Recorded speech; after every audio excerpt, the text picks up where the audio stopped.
Bharuch railway કોલોનીમાં રહેતા railway અધિકારીની પત્નીના કોઈક સાથેના આડા સંબંધની આશંકાને લઈને પારિવારિક ઝઘડામાં પત્નીએ ગળે ફાંસો ખાઈ આપઘાત કરી લેતા પતિએ 10 વર્ષના પુત્રની હત્યા કરી નાખી પોતે પણ રેલવે ટ્રેન નીચે પડતું મૂકીને આપઘાત કરી લેવાની ઘટનાએ સમગ્ર પંથકમાં ચકચાર મચાવી છે।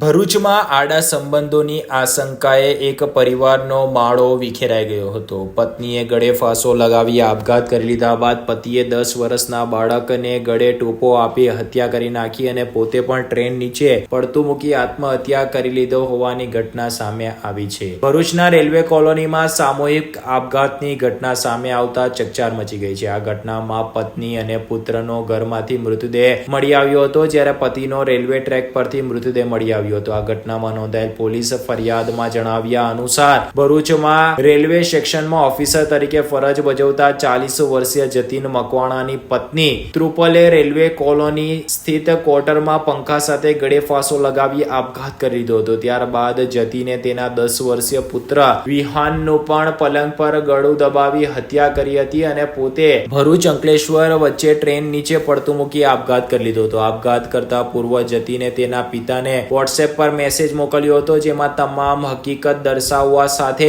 તેના પગલે તેના પિતા અને આખો પરિવાર રાજકોટથી ભરૂચ ખાતે દોડી આવ્યો હતો। બનાવની જાણ થતાં જ ઉચ્ચ પોલીસ અધિકારીઓનો કાફલો પણ ઘટના સ્થળે પહોંચ્યો હતો અને મૃતકના મૃતદેહને પોસ્ટમોર્ટમ અર્થે ભરૂચ સિવિલ હોસ્પિટલ ખાતે ખસેડાયા હતા। આ મામલામાં મૃતક ત્રુપલના અન્ય ઈસમ સાથે લગ્નેતર સંબંધો કારણભૂત હોવાનો પોલીસ ફરિયાદમાં ઉલ્લેખ કરાયો છે। જતીને અંતિમવાદી પગલો ભરતા પૂર્વ તેના પિતા અને ભાઈને મોકલેલ વોટ્સએપ મેસેજમાં આ વાતનો ઉલ્લેખ કર્યો છે। જતીનની પત્ની ત્રુપલના એક રાજા શેખ નામના શખ્સ સાથે આડા સંબંધ હતા, જે બાબતે બંને વચ્ચે અવારનવાર ઝઘડો થતા હતા। ગતરોજ આ ઝઘડો ઉગ્ર સ્વરૂપ ધારણ કરતા પત્નીએ આત્મહત્યા કરી લીધી હતી અને ત્યારબાદ પતિએ પુત્રની હત્યા કરી જાતે પણ મોતને વહાલું કરી લીધું હતું। પોલીસે આ તમામ પાસાઓને ધ્યાનમાં લઈને તપાસનો ધમધમાટ શરૂ કર્યો છે। સાથે જ જે પ્રમાણે મૃતક જતીને મૃત્યુ પહેલા વોટ્સએપ પર મેસેજ કરી રાજા શેખ નામનો ઉલ્લેખ કર્યો છે, આ વ્યક્તિ કોણ છે તે દિશામાં પણ પોલીસે તપાસ શરૂ કરી હાલ તો